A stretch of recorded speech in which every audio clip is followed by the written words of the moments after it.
नमस्कार, मु निवेदिता स्वागत करुच्ची साहित्य महकर गल्प गणक। आशा करुच्ची आपण मैंने समस्ते भल थे, मोर दर्शक मैंने भल थे बोली आशा। समस्ते भल रुहतु। आज साहित्य महकर गल्प गणार गोटे गल्पटे नहीं आसी जार ना रही काली बोहू। आशा करुच्ची आपण मान समस्त बहुत भल लगे। लाइक शेयर कमेंट करने को आदौ भूलिए। गल्प काली बोहू। काली परी लगुच या भितर 15 वर्ष बीतीगला सुनैना आउ संगीत बाहाघर, किंतु आज जाए भूली पारिनी अतीत को सुनैना। प्रत्येकटी मनुष्यर किसी ना किसी अनुभूति थाए, अतीतर किसी खटार आउ किसी मिठार। ना ताकू भूली हुए ना छाड़ी हुए। किसी दुखद अतीत मनीष को व्यस्त आउ विव्रत करे। बेले बेले अतीतर स्मृति सबू वर्तमान जीवन अशांति बा झड़ सृष्टि करे। समय तो सबु बेले समान रुहेनी, चहला जल परी चहलु थाए। समय क्या अपेक्षा करेनी, बरं मनीष समय को जगी रखी बाट चले। आम देश भारत पराधीनतार नागफासरू मुकुली सारिला परे स्वाधीनतार स्वाद से अनुभव करथिला। अत्याचार, शोषण, लुंठन, बेविचार, दुराचार, पुराणा प्रथा एवं अंधविश्वास को लोप करी नुआ आईन कार्यकारी होइतिला देशर विकास और अभिवृद्धि पाई। बाल्य विवाह, सचिदा प्रथा, कलागरा भेदभाव इत्यादि। सेतबेले समय कलागरा भेदभाव उठी जाइथिले भी आज भी मनीष मनरे बसा करी बसिछि कलागरार भेदभाव। ना मनीष मनरु जाई पारिछि, से केबे भी लोप पाइछि ना पाइबनी। आम समाजरू एवं प्रत्येकटी गाँ गंडा सेमिति आम कॉलोनी संगीत बाबू सुनैनांकर स्वामी कॉलोनी लोक श्रद्धार संगीत को बापू बोली डाकती। से कला झील को बहुत घृणा करती। विवाह पाई जेते आड़ू सब प्रस्ताव आसला सबुठ खाली कला झील। बड़ अड़ुआ कथा। घर लोक बहुत व्यस्त एवं विव्रत हो पड़े। जहाँ जमीती हो किसी दिन गला परे सुजनपुर गाँव में बाघर स्थिर है। झीटी रूपर नहले भी किसी गुण थाए। रोसई बास सिलाई परिवार को चलई पारा परी गुणता पाखे थाए। पाठ मैट्रिक पास। शांत सरल स्वभाव झीटी माछी को म कहेनी। सहिष्णुता गुण भी झीटी थाए। मध्यवित्त परिवार। बापा सौम्यरंजन बाबू बेपार वाणिज्य करती एवं माँ तपस्विनी देवी धर्मपरायण महिला। सुनैना को संसार चाली चलन रीतिनीति शिक्षा संघ को पुराण पोथी विषय बेस किसी ज्ञान शिखई। दिन बार तिथि नक्षत्र सबकि ठीक हो गला। जानी यौतुक छिड़ा। कुलाठू छाछुणी जाए कौन जिनसर अभाव नहीं। संगीत निजे झील को देखा जाई नथिले भी परिवार सम्मति अनुसार से विवाह करने को स्थिर करथिले। सुनैना आखिरे स्वप्न नहीं बापा भाई भौणी सांग साथी बंधु बांधव समस्त को पर करी आसिला एक नुआ राज्य को। ना सेठी कई चिन्हा ना कई जना। पर को आपणा करी सुकर सौदा साउटिबा को आसिला सुनैना तार शाशुघर को।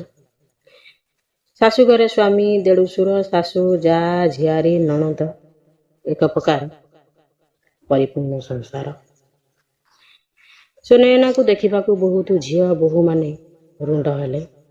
कहार नजर तार गहना उपरे, कहार नजर चेहरार रंग उपरे। ऊपर ऊपर किए किए कहूथांती राजकुमार परी पुओ को काली करिया। गोरी झींकर कौन अभाव थिला कि? पुओ को बहु जमा है। एमिति केते कौन जी जा बाटर कही चलीगले। बिचारी सुनैना दुखरे भांगी पड़ा। मन कथा मनरे चापी रखी ऊपर ऊपर हसुथा। बाघर सरी चौठी भी सरीगला। बंधु बांधव सबू निज निज घर को चलीगले।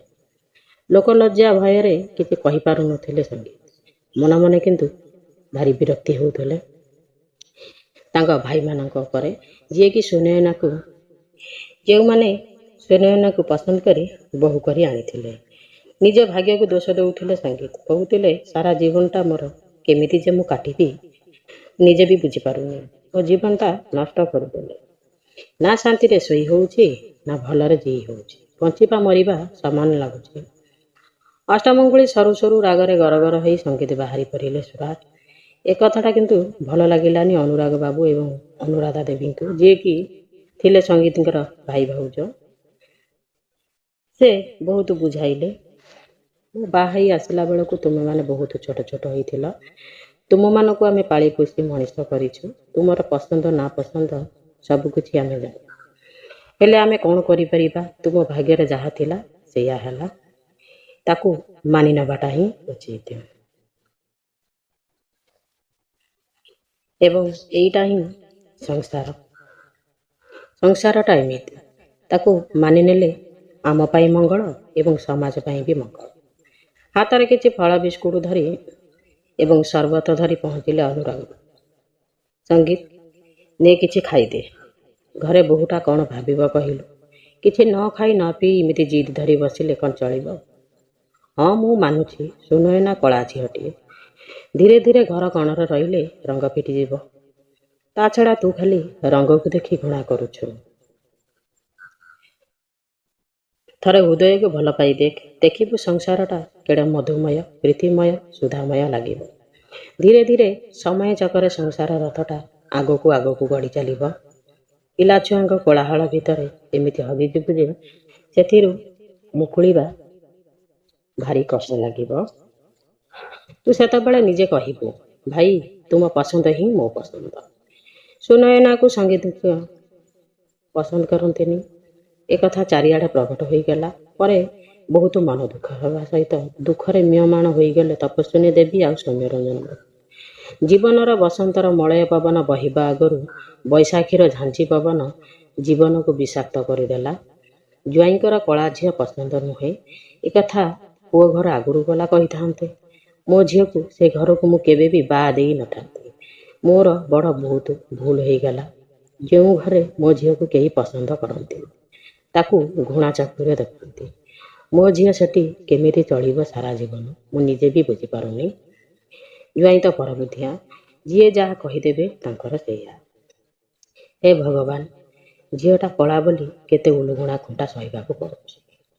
ନିଜେ ପଛେ ଜଳି ଜଳି ମରିଯିବ, କାନ୍ଦି କାନ୍ଦି ତାର ଦିନ ସରିଯିବ, ହେଲେ ତୁଣ୍ଡ ଫିଟାଇବନି। ତୁମେ ହିଁ ଭରସା ପ୍ରଭୁ ମୋ ଝିଅକୁ।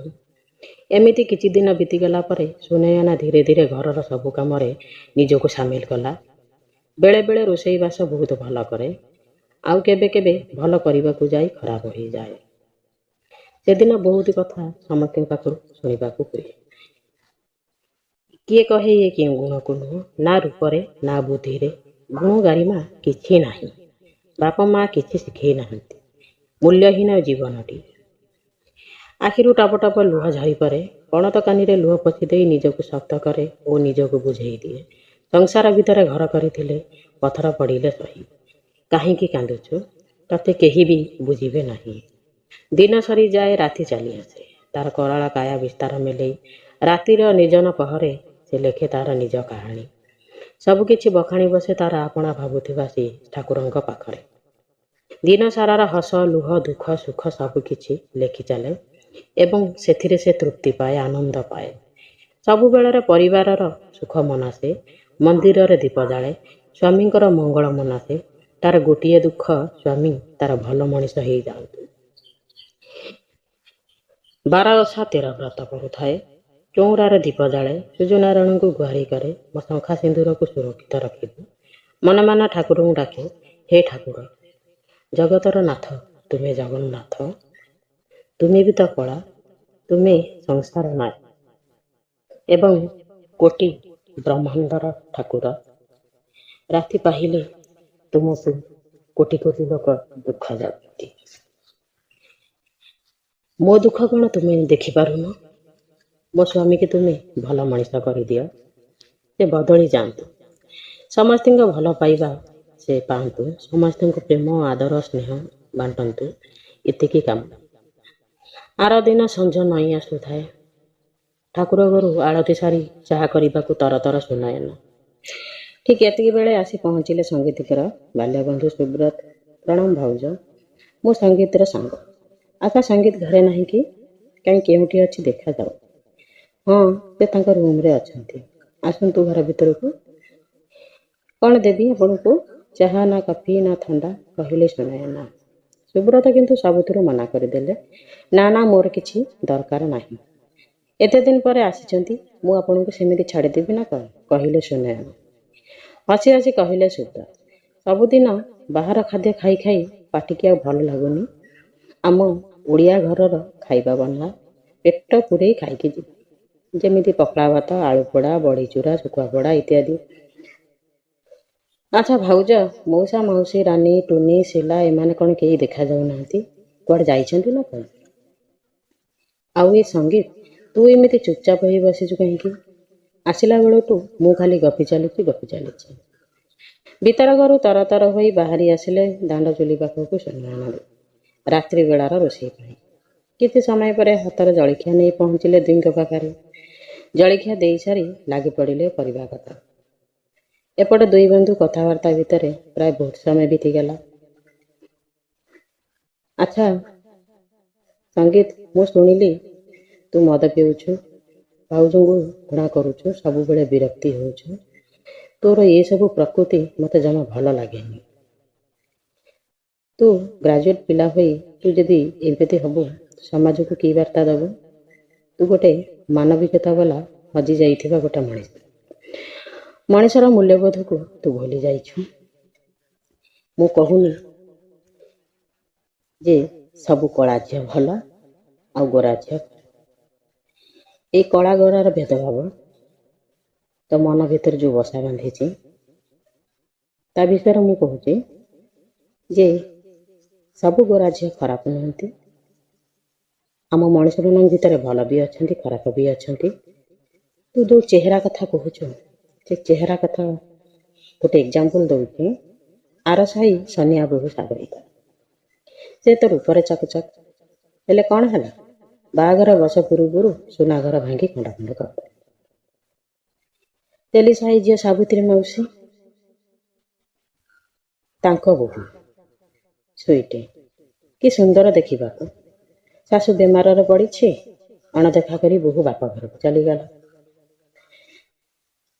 ହେଲେ ଯାହାକୁ ତୁ କଳା ବୋଲି ପସନ୍ଦ କରୁନୁ, ଆମ ଭାଉଜ, କେତେ ନିନ୍ଦା, ଅପବାଦ, କଳଙ୍କ, ଅପଯାସ ଦେହେ ବୋଳି ହେଇ ବି ପରିବାରକୁ ଏକଜୁଟ କରି ରଖିଛନ୍ତି। ତୋ ପାଇଁ ସେ କ'ଣ ନ କରୁଛନ୍ତି?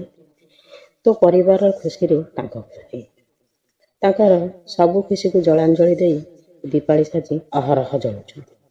କେବେ ଅଭିଯୋଗ, ଅଭିମାନ ତା ବିରୁଦ୍ଧରେ ସେ କରୁନାହାନ୍ତି। ତଥାପି ଦୁନିଆ ତାଙ୍କୁ ଭୁଲ ବୁଝୁଛି ଯେ ଇଏ ଭଲ ନୁହଁ। ଯେତେ ଭଲ କଲେ ବି ସେତେ ଦୋଷୀ। ରୂପକୁ ଦେଖି ଭଲ ପାଇଲେ ଝୁଲିବାର ସମ୍ଭାବନା ବେଶୀ ଥାଏ, ଆଉ ଗୁଣକୁ ଦେଖିକି ଭଲ ପାଇଲେ ପ୍ରେମ ମଜବୁତ ହୁଏ। ସଙ୍ଗୀତ। ସୁବ୍ରତଙ୍କ ପାଟିରୁ କଥା ନ ସରୁଣୁ କହିଲେ, ଆଇ ଏମ୍ ସରି, ମୋର ଭୁଲ ହେଇଯାଇଛି। ମୁଁ ସୁନୟନାକୁ ବହୁତ କଷ୍ଟ, ଦୁଃଖ, ଯନ୍ତ୍ରଣା ଦେଇ ଆସିଛି। ମୁଁ ଆଜି ବୁଝୁଛି ସୁନୟନା କେତେ ଦୁଃଖ କଷ୍ଟର ମନର ଭାରି ଆଜି ପର୍ଯ୍ୟନ୍ତ ଉପର ଉପରେ ସେ ହସୁଛନ୍ତି, ଭିତରେ ଭିତରେ ଅହରହ ସେ ଦୁଃଖରେ ଦଉଛନ୍ତି। ତାଙ୍କୁ ଭଲ ପାଇବାରେ ମୋର ବହୁତ ଡେରି ହେଇଗଲା। ମୋର ବହୁତ ବଡ଼ ଭୁଲ ହେଇଗଲା। ଆଜିଠାରୁ ମୁଁ ନିଜକୁ ବଦଳାଇ ଦେବି ବୋଲି ଭାବୁଛି। ସୁନୟନାଙ୍କ ଆଖିରେ ଆଖିଏ ସ୍ୱପ୍ନ, ତାଙ୍କ ସ୍ୱପ୍ନ ମୁଁ ପୂରଣ କରିବି। ଭଲ ସ୍ୱାମୀ, ଭଲ ପୁଅ, ଭଲ ଭାଇ, ଭଲ ବନ୍ଧୁ ହେଇ ନିଶ୍ଚୟ ଦେଖାଇବି। ହଉ ସାଙ୍ଗ, ତୁ ତୋର ଭୁଲ ବୁଝିପାରିଲୁ, ମୁଁ ବହୁତ ଖୁସି, କହିଲେ ସୁବ୍ରତ। ଠିକ୍ ଏତିକି ବେଳେ ସୁନୟନା ପ୍ରବେଶ କଲେ। ଦୁଇ ବନ୍ଧୁଙ୍କୁ ପାଛୋଡ଼ି ନେଲେ, ଖାଇବାକୁ ବସାଇଲେ। ଓଡ଼ିଆ ଘରର ଖାଇବା ଖାଇ ସୁବ୍ରତ ବହୁତ ଖୁସି। କହିଲେ, ଭାଉଜ, ତୁମ ହାତର ସତରେ ଟିକେ ଯାଦୁ ରହିଛି। ଖାଇବା ବେଶ ଜମିଗଲା। ସେଦିନ ରାତି ଯାଇ ସକାଳ ହେଲା। ସୁବ୍ରତ ବାବୁ ବାହାରିଲେ ଘରକୁ। ସଙ୍ଗୀତ କହିଲେ, ସକାଳ ହଉ ହଉ ବାହାରି ପଡ଼ିବ ନା କ'ଣ ଘରକୁ? ସଙ୍ଗୀତ କହିଲେ, ଆସିଲା ବେଳେ ତୁ ଖାଲି ଯିବୁ ଯିବୁ ବୋଲି ହଉଛୁ। ଏମିତି ସକାଳୁ କିଏ ଯାଏ ନା ତୁ ଯିବୁ? ଟିକେ ଆମ ଗାଁ ଆଡ଼େ ବୁଲି ଆସିବା। ତୋ ସାଥିରେ ମୋର ଅନେକ କଥା ଅଛି। ଏତେ ଦିନ ପରେ ତୋର ମୋର ଦେଖା, କେତେ ଖୁସି କରିବା, କେତେ ମଜା କରିବା। ମଧ୍ୟାହ୍ନର ଖାଇବା ସରିଗଲା ପରେ ତାପରେ ତୁ ଯିବୁ। ତା ଭିତରେ ସମୟ ବି ବିତିଗଲା। ସୁବ୍ରତ ବାବୁ ମଧ୍ୟାହ୍ନର ଖାଇବା ଖାଇସାରି ବାହାରି ପଡ଼ିଲେ ଘରକୁ। ଦୁଇ ସାଙ୍ଗ ବି ବେଶ ମଜା ମସ୍ତି କଲେ। ଯାଉ ଯାଉ ସୁବ୍ରତ କହିଲେ, ମୁଁ ଯାଉଛି ସଙ୍ଗୀତ। ଆରଥରକୁ ଆସିଲା ବେଳକୁ ନିଶ୍ଚୟ ଯେମିତି ଖୁସି ଖବର ଶୁଣିବି। ତୁମ ଭିତରେ ଯେମିତି ଆଉ କେବେ ବି ଝଗଡ଼ା, ମାଡ଼ପିଟ, ଭୁଲ ବୁଝାମଣା ନ ହଉ। ଖୁସିରେ ତୁମ ଜୀବନ ବିତି ଯାଉ। ସେଇ ହିଁ ମୋତେ ବହୁତ ଆନନ୍ଦ ଦେବ। ସେଇଦିନ ଠାରୁ ସୁନୟନା ସଙ୍ଗୀତ ଦୁହିଁଙ୍କର ସଂସାର ଯୋଡ଼ି ହେଇଗଲା। ଜୀବନରେ ଫେରିଲା ମଧୁ ବସନ୍ତ। କେତେ ଉତ୍ଥାନ ପତନ, ଖାଲ ଢିପ ଦେଇ ସାରିଲା ପରେ ଖୁସି ଆସିଲା ସେ ଦୁହିଁଙ୍କ ଜୀବନରେ।